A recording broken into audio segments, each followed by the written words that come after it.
আমার একটা হাঁসও যেন কোন শিয়ালের বাচ্চা চুরি না করতে পারে।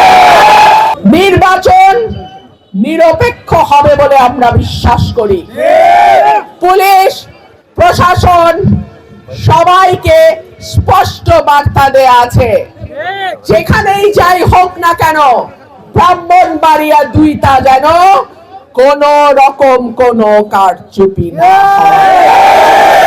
ব্রাহ্মণবাড়িয়া 2-এর দিকে মিডিয়ার নজর থাকবে, ব্রাহ্মণবাড়িয়া 2-এর দিকে বিদেশি পর্যবেক্ষকদের নজর থাকবে, ব্রাহ্মণবাড়িয়া 2-এর দিকে দেশি বিদেশি সংস্থাগুলোর নজর থাকবে।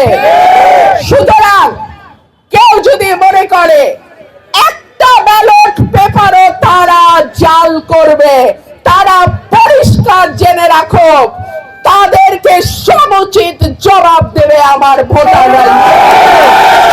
11 তারিখ বিকাল থেকে 12 তারিখ রেজাল্ট আউট হওয়া পর্যন্ত প্রত্যেকটা কেন্দ্র আপনারা পাহারা দিবেন। আমার একটা হাঁসও যেন কোন শিয়ালের বাচ্চা চুরি না করতে পারে।